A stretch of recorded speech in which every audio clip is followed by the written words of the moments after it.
next week. Hurricane Irma, which was upgraded to a Category 3 storm on Thursday afternoon and is likely to become a high-end Category 4 or 5 beast of a storm, is moving west over the open ocean about 840 miles west of the Cabo Verde Islands. On its current track, Irma is forecast to begin affecting the Leeward Islands on Tuesday, with Puerto Rico, the Bahamas, and possibly the mainland U.S. in its sights after that. There are a few factors that worry hurricane forecasters about this storm when compared to the myriad other tropical storms and hurricanes that tend to form in the Atlantic Ocean. First, it is so-called Cape Verde storm, having formed off the west coast of Africa. Now, these storms tend to be the ones that go on to affect the U.S. After gathering strength for many days during their march across the ocean, for example, Hurricane Andrew, which was the most recent Category 5 storm to hit the U.S. in 1992, was a Cape Verde type storm. Because they begin at a relatively low latitude and move west rather than northwest, it can be harder for upper level winds blowing across the North Atlantic to pick up and steer these type of storms away from the U.S. coast. Still, it's common for a hurricane like Irma to near the East Coast, but then recurve away after hitting a force field in the form of a westerly winds at the upper levels of the atmosphere. Such winds can protect the East Coast from a landfall hurricane. It's the hurricanes that fail to recurve and instead move into or up the eastern seaboard or even past the Gulf of Mexico that are the most dangerous for the U.S. And computer models are keeping these scenarios very much in play, at least for now. It's way too early to tell which path lies ahead for Hurricane Irma, but it has already become a major hurricane, a Category 3 intensity or greater, and has a chance to get even stronger during the westward march over Labor Day weekend and into the first week of September. Computer model guidance suggests that a U.S. landfall is within the realm of possibility, with a turn out into the North Atlantic also still on the table. Conditions for the next few days are ripe for Irma to maintain its intensity, with little vertical wind shear, relative warm waters. However, dry air nearby, the storm could cause minor weakening to occur before it moves into a more favorable environment for intensification in a few days. The best advice for now is for everyone with interest along the East Coast in particular to start paying attention to Irma and its track and intensity forecasts, recognizing that forecasts this far in advance, about a week to 10 days, have a considerable amount of uncertainty associated with them. The track forecast for Hurricane Irma will depend on how the weather pattern develops across the North Atlantic, and that is going to be influenced by yet another tropical weather system, this time a typhoon that is spinning off into the Pacific Ocean. Studies have shown that when powerful typhoons recurve away from Japan into the north central Pacific, they can energize the highway or swiftly flowing winds at high altitudes, particularly known as the jet stream, and lead to a more active weather pattern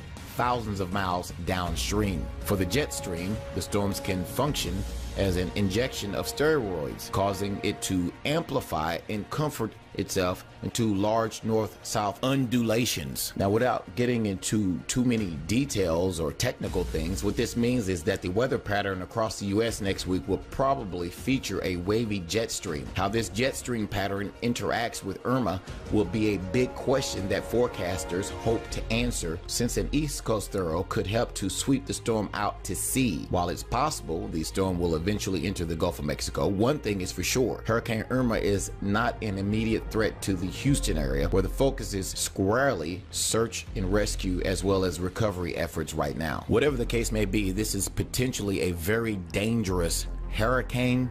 Let's hope and pray it does not reach the United States. And if it does reach the United States, let's hope and pray that it is not a massive hurricane that it is forecast to be. What do you think? Will Irma hit the United States, or will it swipe back out into the Atlantic Ocean, affecting no one? Leave your comments below this video. Thanks for watching. So it's a Category 3 now. It's not going to stay a Category 3. No. So the official National Hurricane Center forecast takes it up to a Category 4. You can see in that graphic there of 140-mile-an-hour winds by Tuesday afternoon. Yeah. There are some models that are saying this could get to a Category 5. So it really comes down to this question of Category 5. Yeah, Category 5. Wow. So this could just max out the scale. And then we talk about a whole new set of it creates its own atmosphere. It's a whole different situation. Yeah. But over the next couple of days, it went from a tropical storm to a Category 2 hurricane in a span of 6 hours. It almost doubled in wind speed from 60-mile-an-hour winds to 115-mile-an-hour winds in a period of 24 hours. So this storm really is supercharged and ready to go. Yeah, okay, she sounds scary, Irma, but she's only going to be really, really scary if she is headed towards land. So what are the models? What are the models showing? Right, so if you, I set up this nice little graphic that we have there. So there are your possible options, right? So it could go into the Gulf of Mexico, it could make landfall on the East Coast, or it could recurve out to sea. So worst case scenario, that bottom half of Florida and these Gulf states are going to get Irma, you know, it started out really strong, even skipping Category 1, but now it's weakened a touch. Yeah, just a little bit, guys. I want to clarify. It's down to 110-mile-an-hour winds. Okay. To be a Category 3, you need 111. So it really hasn't weakened very much. So it's a little bit misleading. Yeah, it's going to go back up. I actually do. We're going to talk about that in just a second here as we look at satellite imagery. But here's the latest NHC output here, showing it at a Category 2 and remaining a Category 2 for the next 12 hours or so. I would not doubt, though, if it goes right back up to a Category 3 by this evening. And then as it goes into the weekend and beyond, it heads towards the Leeward Islands before taking more of a northerly and then northwesterly trend, possibly north of San Juan. Anywhere out from there, very, very uncertain. Models can pretty much go anywhere. All right, let's talk about satellite imagery now. You see in the last couple runs, you had the eye wall to start, and then it sort of disappears. This is something that usually happens in very intense hurricanes. It's called an eye wall replacement cycle. And you can see in the last few frames, it reemerges. So that's why I actually think that it's going to start re-strengthening again. And you also notice the general size of the storm has also increased over the last couple of hours as it moves on off towards the west. Good Monday on this Labor Day. Since we last spoke on Friday, there's been a lot of changes that have happened with Hurricane Irma. It's remained a major Category 3 storm with minor fluctuations up and down in terms of its intensity. But let's get down to the change in the forecast track. This is from the National Hurricane Center. Latest update coming in at 11 o'clock this morning. Category 3 storm, but winds now up to 120 miles per hour. Gusts upwards of 150.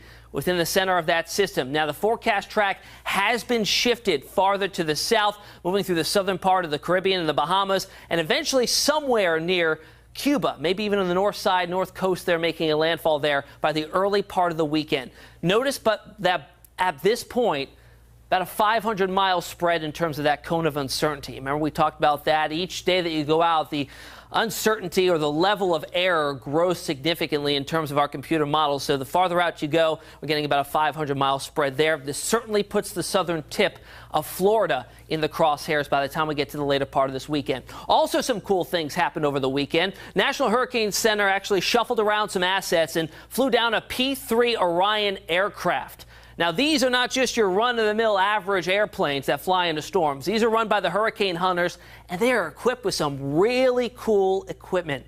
The first we're going to talk about are GPS dropsondes. Now, what these are is these are tubes that they shoot out of the back of the airplane, and what they do as they travel to the surface is they take samples of the air pressure, the temperature, humidity, and the wind speed for all levels, and then they input that data into the computer model, so some real-time data there. On top of that, they have Doppler radar equipped on board. Two types of it. The first is the lower fuselage, and the second is the tail Doppler radar. One shoots at the storm horizontally, one vertically. In turn, they pretty much get an MRI of the storm, and they can see all the internal structures there as they're flying through it. And then on top of that, microwave radiometers. Really cool piece of equipment there. This actually senses the wind speed on the surface of the ocean. How does it do that?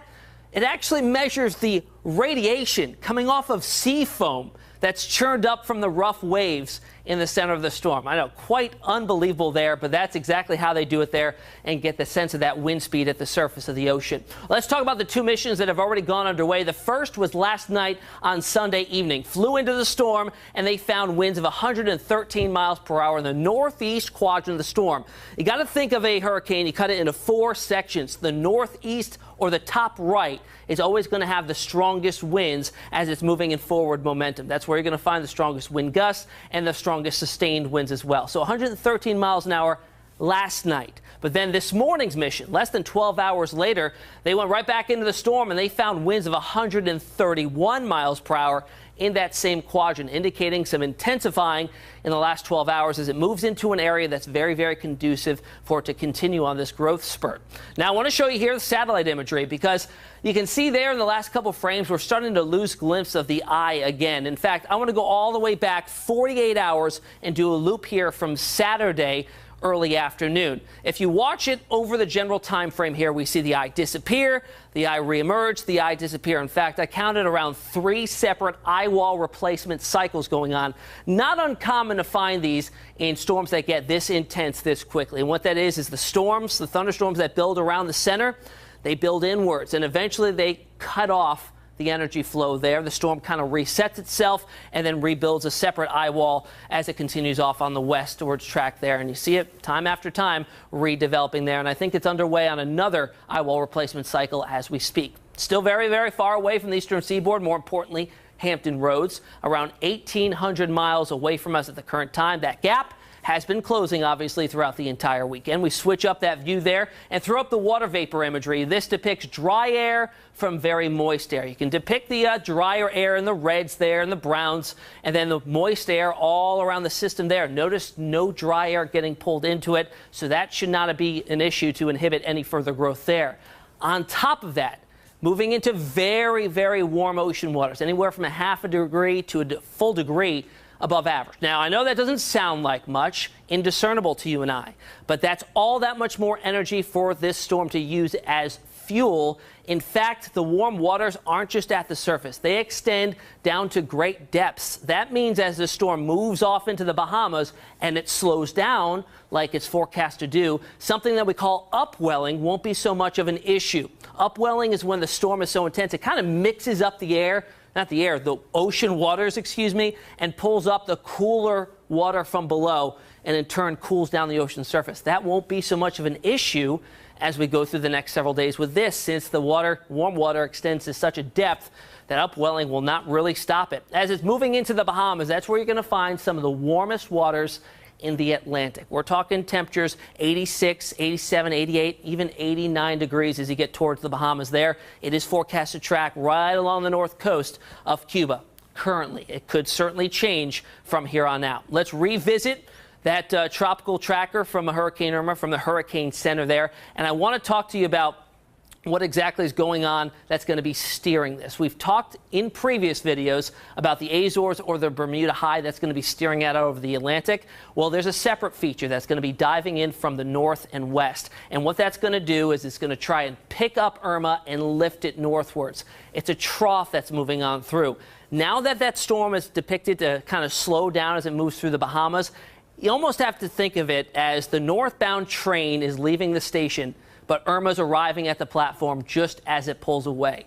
This is likely going to just move on through here before Irma can reach it, as it looks right now in the computer models. What's going on also is the Weather Service offices way out in the upper Midwest are actually going to be sending up weather balloons every 6 hours for the next few days instead of every 12 hours to get a better gauge on how strong this trough is and the movement of it and the features as it heads on towards this area. So that'll also be crucial in lifting Irma off towards the north, and when that turn happens is also going to be very, very crucial here to see how it all pans out.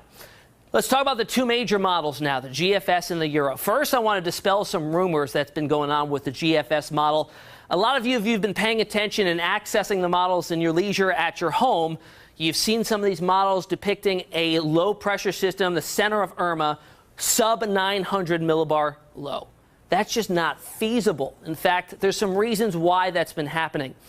The computer model itself had some tweaking done to it back in July. So ever since then, it's been over-amplifying a lot of these hurricanes. On top of that, this particular model, the GFS, does not accurately depict the ocean and atmosphere interaction. So it's not really gauging the sea surface temperatures as much as you would like, as much as the European model does. In fact, that shows no bias to that at all. But as we go through the next few days here, we're putting them both on top of each other, overlaid, and you see the purple indicated by the GFS, and the orange is the European model. Very good consensus here as it scoots on by near Puerto Rico and San Juan and up towards Hispaniola, scooting just to the north side coast there, and then eventually possibly somewhere making landfall along the north coast of Cuba. If it makes it too far inland, that could definitely weaken it because very mountainous region there in central Cuba, and then it takes that hard turn off towards the north. Another reason why a lot of these computer models, or the GFS in particular, has been over-amplifying this, and it's just not feasible, is because once it makes it far enough to the north, when storms travel poleward,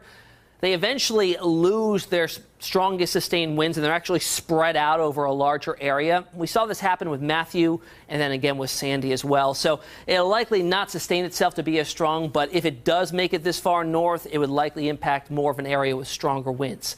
Also something to take note of, a storm system with that intense of a central pressure, that low of a central pressure, likely not a feasible thing either, because the lowest central pressure ever recorded east of Florida and north of the Caribbean was Gloria back in 1985, and that was down to 919 millibars. So not out of the realm of possibility. Certainly anything's possible, but not very likely of that happening with the GFS current outputs on that being some monstrous storm sub 900 millibars. Not likely here. So I want to look at the plots now. Remember we talked about these, the ensembles. This is the same computer model, the GFS we're looking at here, and dozens of runs of that same model with just a slight tweak at the time it starts there. Watch what happens here. Each run, again, dozens of these, very consistent at the start, and then by the time we get towards the later part of the forecast period here by Thursday in the afternoon, there's a quite considerable spread here, still about 600 miles, depending on the Gulf Coast of Florida and the Panhandle all the way up to possibly the Mid-Atlantic there. So everybody still is threatened, but there's nothing really to kind of pinpoint exactly where that would be. Now, I also want to compare here what's happened over the last 24 hours. Sunday morning's runs were farther off to the north and west here, but look what happens by this morning. A definite drop off to the south here, but they all do still make that hook somewhere around southern Florida, and where that happens is really going to be the million-dollar question here as it moves off towards the northwest there. Hey, I love you watching the video. Thank you so much. If you have any questions, you can find me on social media, Facebook meteorologist Tim Pandages, and then again on Twitter, 13 Tim Pandages. We'll try to put out another video tomorrow. Until then, try to enjoy your Labor Day. Right now at 5, we are tracking Hurricane Irma, a powerful storm that is gaining strength tonight. If you haven't yet checked your hurricane kit or started to get your plans in place, you'll want to get started. We have CBS 4 News team coverage, and we'll have much more on what you should be doing in a moment. But first, we want to turn to CBS 4 Chief Meteorologist Craig Setzer and the new advisory just in from the National Hurricane Center. Craig. That's right. The new advisory's in, and unfortunately there is no good news in the new advisory at all. We have a stronger hurricane out here in the ocean, and typically we wouldn't care in the strength of a hurricane in the ocean if it's going to stay in the ocean, but that's not the case. It's going to have at least several encounters with land during its life cycle, and it may be very strong during all of those encounters. Here's what's going on right now. This is the 5 o'clock advisory. Winds are up now to 130 miles an hour. You may remember, and I don't want to make too many comparisons, but you may remember Harvey at one point also was 130 mile an hour with its winds and Category 4. Moving to the west at 13, it's been moving a little bit south of due west, but basically west at 13 and about 500 miles or so east of the northern Leeward Islands there. Here is the area of the storm size there. This is the area of the tropical storm force winds. That's how far out they extend. And so you see if you move that area over the islands, there's going to be a pretty big swath of the northern islands there that are impacted by at least tropical storm force winds. if not even stronger winds. Now let's look at the future track, because there are a few changes, especially in the 4 and 5 day time period, and that's where there might be some implication to South Florida. First off, the hurricane Irma makes its way through the northern Leeward Islands tomorrow and tomorrow night, especially into early Wednesday. Then the U.S. Virgin Islands on Wednesday, possibly impacting Puerto Rico Wednesday night. Thursday, possibly impacting the Dominican Republic as well as Haiti, then the Turks and Caicos. Here is the Thursday afternoon time frame, and then into the Friday time frame there, and eventually the Saturday time frame, which is right here. Now, if you watch this very closely, you may have noticed that earlier the 5 a.m. and the 11 a.m. advisories had that center point further to the south. It has moved north now, because all the computer models, which I'll show you in a second, have also shifted to the north. I'm going to say this every time you watch me. The cone tracks where the center is expected to be. Only the center, only 2/3 of the time. It does not talk about the whole size of the storm, the wind, the rain, the surge, and that. It's only the center. So, could the center be down here? Absolutely. Could the center be up here? Absolutely. The center could be anywhere in that cone area, so don't get too drawn into, I'm in the cone, I'm out of the cone. In the big picture, if you're in the cone or near the cone, it matters, because the storm is going to be so close. Now, here are the models, and here's why we're paying very close attention. I talked about this last week, talking about it still.